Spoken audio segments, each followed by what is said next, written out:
Hey, what's going on, everyone? James9Numbers here, and welcome to a short series that I've decided to create because I felt like it.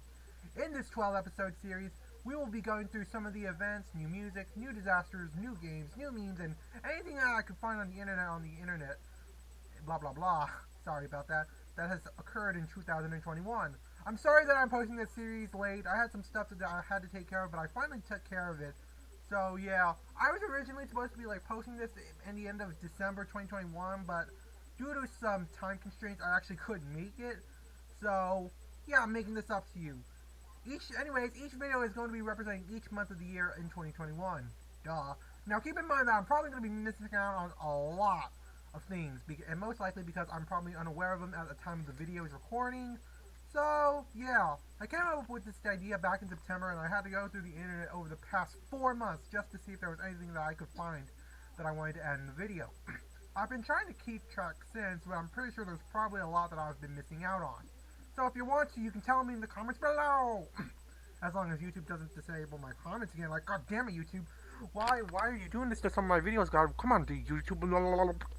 Anyways, oh my god, I am so sorry about that. Anyways, I'm also going to be mentioning shows that I've been watching over the past year because this year hasn't gone much better from 2020. I'm not kidding.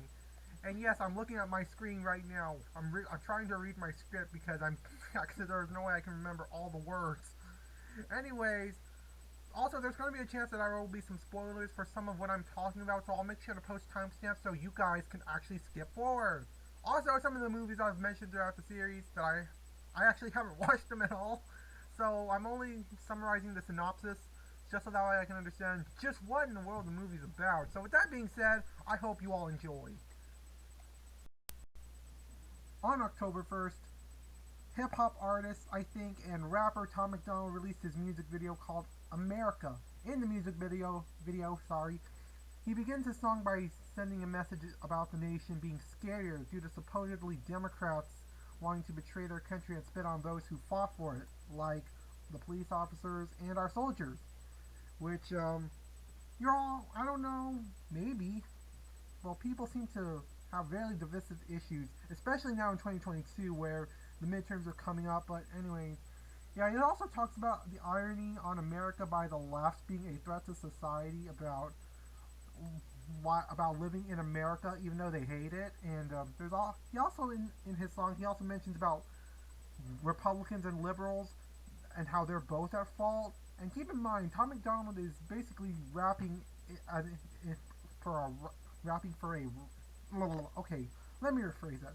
Tom MacDonald is rapping in a right-wing perspective, and he blames both Republicans and liberals for the problems. And yes, he says liberals, not Democrats, as in the liberals and the media in general. He also talks about how cancel culture has had more influence on the First Amendment, which is freedom of speech, and so on and so forth. He also raps about what he just wants for America. Like, he just wants safety for his communities. He just wants to live a normal life like most other people. Oh yeah, and in the scenes too, the scenes seem to be switching a lot between 4 scenes that are based from what I saw. The first being Tom wearing a soldier's uniform while standing on top of his truck or in front of it at his own home. The second being that he was wearing a terrorist mask while standing on the political podium, likely calling them terrorists. But I could be wrong. But third being Tom standing in front of the US flag. Yeah, he does that a lot where he just raps away. And then fourth is sitting on a white background while wearing the American flag. You know, because pride. Yeah, pride. But anyways, yeah, he raps about supporting freedom of speech because we can say what we believe. He does not want to bend the knee, referencing what's his name? I forgot what the guy who started that thing was. I honestly forgot. If you guys remember, please put it in the description below. I know it was a football player, but I just can't seem to get it on top of my head right now. I'm sure I'm gonna look back in this video and go, God damn it, James, you're an idiot. Anyways, he also talks about how the freedom isn't free because soldiers have fought for our freedoms. And yeah, he even said that he was willing to help those who were offended by him waving the flag to leave their country, by packing their bags and moving to Canada, or well, he didn't actually say Canada, but or he didn't even say which countries he would move them to. He never wrapped that. I'm just going by what I think I saw. And yeah, he also believes that Thanksgiving should be away from politics, referring to the genocide of Native Americans, and he also said that there's only men and women, so he doesn't like pronouns because it's annoying. Yeah. And with the pronouns thing, it's become very political as well. You can tell based on whether or not people use pronouns or not, basically where they are. Well, that's one of the things, of course. It's not the only thing, but it's definitely one of the things for sure. He also mentions the irony about kids dying from drug overdoses while the elderly cannot seem to afford them, which is a really understandable concern. I think Michael Nowell, yeah, I think it also mentioned this during his review on Tom MacDonald's music video. So yeah. Oh yeah, and he ends up with a salute. So yeah, in order to thank our soldiers for fighting for our country. So yeah, moving on. Yeah. Oh yeah, by the way, the music was very good. I liked the beat. It got me all excited. Like, yeah, I love this song. Tom MacDonald has become one of my favorite right-wing rappers. So don't hate on me. I'm sure some people will anyways. On the same day, the movie Venom, Let There Be Carnage was released in the US. The movie begins in 1996. A young kid named Cletus Cassidy watches his lover, Francis Bearson, the sound manipulator, get injured very badly from being shot after being attempted to be taken away from St. East's home for unwanted children. In the present, we find out that Cletus is a serial killer who will only talk to Detective Eddie Brock about his crimes sentenced to death by lethal injection. Eddie has a symbiote named Venom who has a desire to kill to protect Eddie by eating bad people.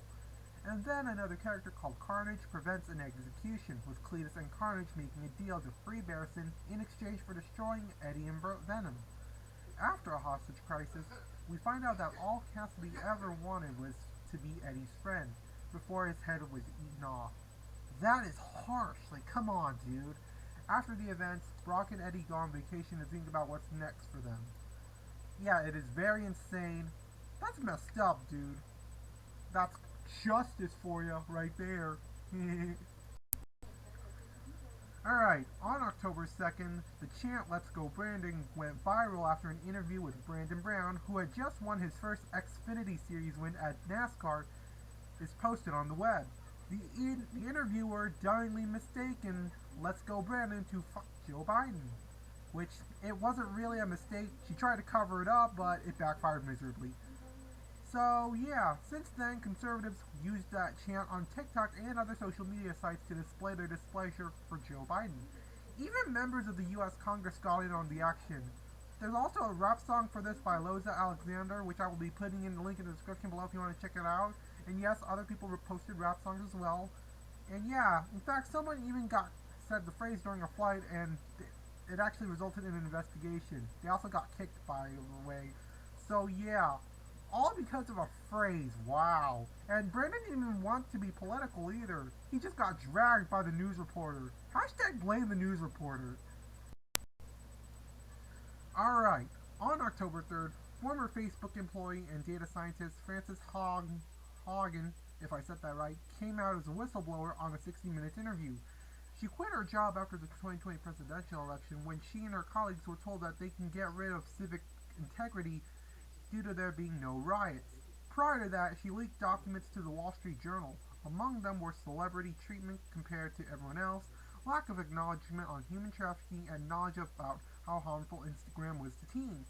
She later testified for the U.S. Senate a couple days later. Contrary to what Facebook says about hate, it turns out it promotes hate a lot, including ethnic violence, just to make money. Her lawyers also filed 8 complaints to the Securities and Exchange Commission, or SEC. Members of the U.S. Senate across the aisle have called for Facebook to be regulated. Mark Zuckerberg has denied all of these allegations against him and his company. So, yeah. On October 5th, entrepreneur and 2020 presidential candidate Andrew Yang had left the Democratic Party after 26 years and decided to form his new party called the Forward Party. He even launched a new book called Forward on the same day. He viewed polarization and incentives as the reason why the two-party system is hopeless. He hopes that there will be as many political parties as possible in politics, which is great. The Forward Party's agenda involves open primaries and ranked choice voting, a human-centered economy, fact-based government, modernizing government, promoting tolerance, and, of course, Yang's signature proposal, universal basic income, #YangGang. The most important thing is that you can be a Democrat, Republican, or Independent and still support the party. Oh yeah, and ever since then, as of this video's date, the Forward Party has made some endorsements. A lot of them are Democrats, but he has made endorsements to one Independent and Libertarian Larry Sharpe for New York governor. So yeah, for those of you that are in New York, thinking about who you want governor, sign up for the petition so that you can get Larry Sharpe on the ballot. So yeah. On October 6th, 30-year-old Christopher Ramirez went missing after he was chasing a neighbor's dogs into the woods while the parents were at their food truck unloading groceries. When it was discovered the dog returned but the child didn't, the parents had to call the authorities right away. Search teams looked all over trying to find him, but with no luck. A few days later, he was found hungry, naked, and dehydrated by a Good Samaritan named Tim during a Bible study not far from Christopher's home. He had no idea about the disappearance at the time. Nonetheless, Christopher was very calm during the whole time, and he was treated at the hospital. So, I'm glad that there was a happy ending to that. On October 8th, the movie No Time to Die was released as part of the James Bond series. The movie starts with one of the main characters, Madeline Swan, witnessing her mother being killed at a young age, but failed to do the same with her father. Although they survive the assassins, Bond feels betrayed by Swan and goes their separate ways. 5 years later, an MI6 scientist named Valdo Orbachev gets kidnapped with Project Hercules. It works like a virus. It only affects a certain sequence of DNA, almost like selecting a target to kill while keeping all others immune. We later find out Ernst Stavlo Blofeld was going to use nanobots to kill James Bond, and then later on in the movie, Madeline was with someone named Lucifer Safin, the person who murdered her mother, who is trying to get her infected with nanobots. After some bloodshed, we find Madeline's home in Norway and find out that she has a 5-year-old daughter. After Madeline and her daughter gets captured, Bond and his team go in all-out war with Safin in a World War II base, with Bond winning, but sacrificing his own life in the process. Damn, that sucks. Oh my god, this was pretty big. On October 13th, students started a sit-in protesting the disgusting conditions in their dorm at Howard University. Yes, that's right. And especially with the mold and rust going on. Students at the school posted videos about their living conditions, with one student even saying they were coughing up blood. Oh yeah, and there were also mushrooms growing. Like, how is that possible? And also, it's a waste of food. Though I would have to test it for quality, of course, but anyways, the administration's efforts have been fruitless as students are sick of a lack of response. As a result, students are sleeping outside or in the cafeteria in order to maintain their health. The students made clear that they will not stop protesting and even protest homecoming until their demands were met. This would end up going on for weeks. Luckily, nobody was hurt during the protests, and yeah, Howard University is a big name and a pretty expensive school. So, yeah, this was a pretty big deal to say the least. Some have student loans and all that. Alright, on October 16th, 4-year-old Cleo Smith from Carnarvon, Western Australia went missing during a camping trip at the Blowholes campsite in Macleod when she was snatched away by 36-year-old Tareen Darrell Kelly at around 1:30 a.m. She was discovered missing when her parents came up to check on her. She was found alive on November 3rd, and Kelly was arrested and taken into custody. Investigators had to offer a public award for $1 million for any leads of the case since they were struggling. He was charged with 2 offenses, including kidnapping a minor under the age of 16. Terry Flowers was falsely accused of the kidnapping when he saw his photo on social media, and he intended to sue 7 News for giving him a panic attack that was so severe he needed medical procedures. Damn it, 7 News! Damn it, social media! This is all your fault. But I'm glad Cleo is safe, though. And, damn, the media just have to ruin everything, man. They turned something good into something horrible. Like, come on, dude. On October 21st, cinematographer Halyna Hutchins died from a gunshot wound from a gun that was supposed to be used as a prop gun during the filming of Rust, which was used by Alec Baldwin during a rehearsal. Prior to the shooting, workers walked out of the set due to housing and payment issues. Wow, working conditions already bad? Damn, not a good start. Baldwin was suspected for being responsible for the accidental death. Baldwin did a cross draw, which is when a shooter pulls the weapon from the holster on the opposite side of the body from the draw hand. They were filming in New Mexico when the gun was discharged. He was told it was not loaded, and it's known as a hold gun. The stray bullet also hit director Joel Souza, but he managed to survive his injuries. Understandably, this did bring questions about how the live round got onto the set, knowing that it was Joel's shoulder. This is similar to what happened in the 1990s when Brandon Lee was killed during the set of The Crow.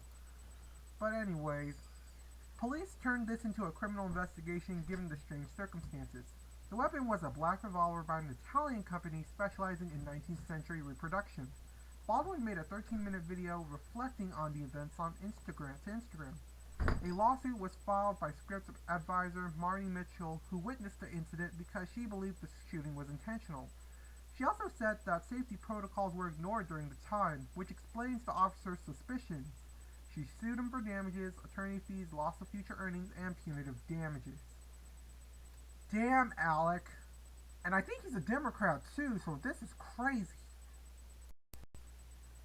On October 26th, the next book of the Diary of a Wimpy Kid series, Big Shot, was released to the public with positive views on the book.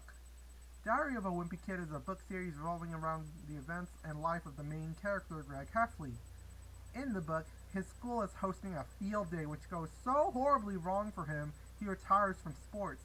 He reluctantly agrees to sign up for basketball as the last chance for sports after encouragement from his mom.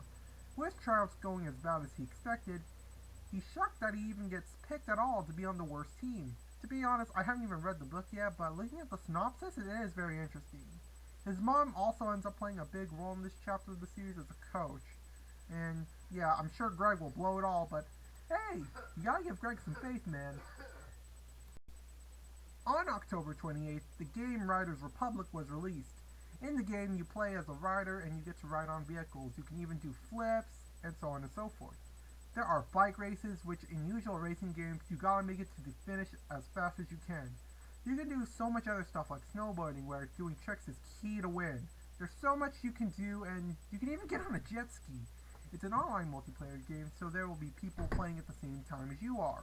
There's also biking, there's also mass race. The gameplay is endless.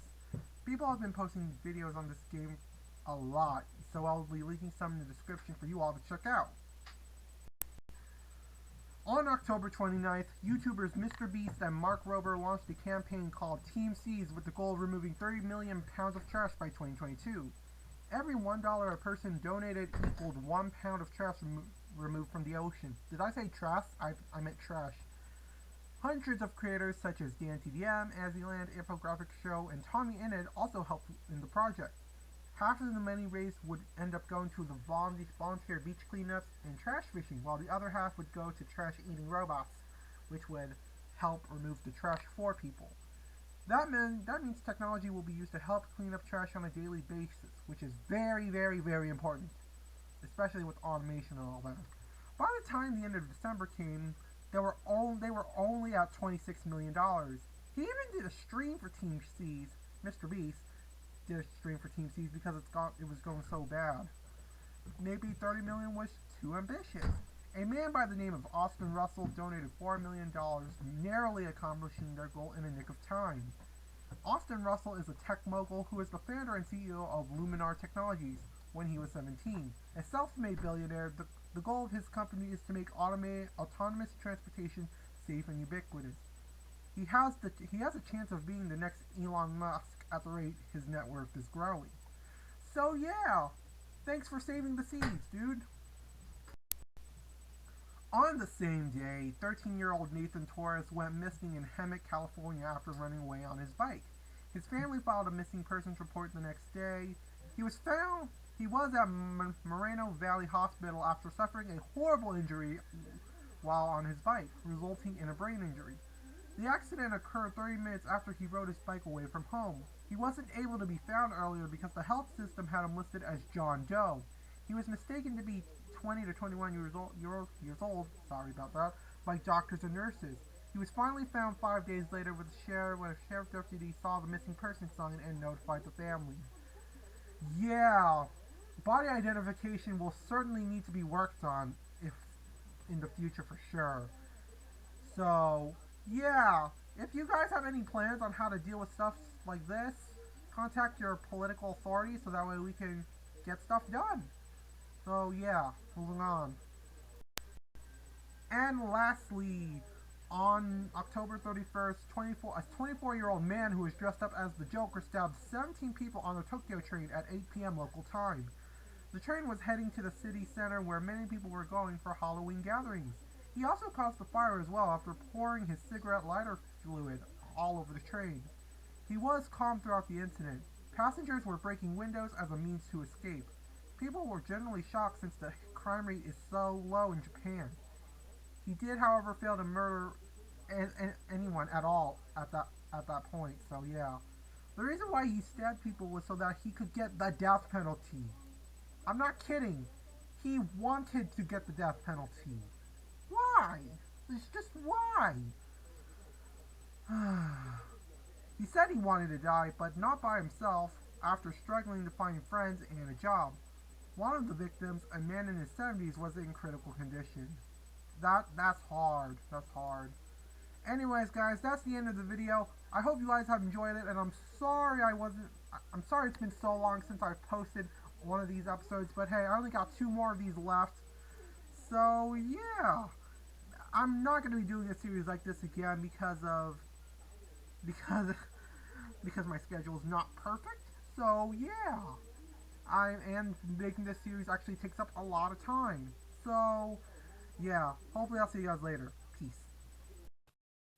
Time for the bloopers.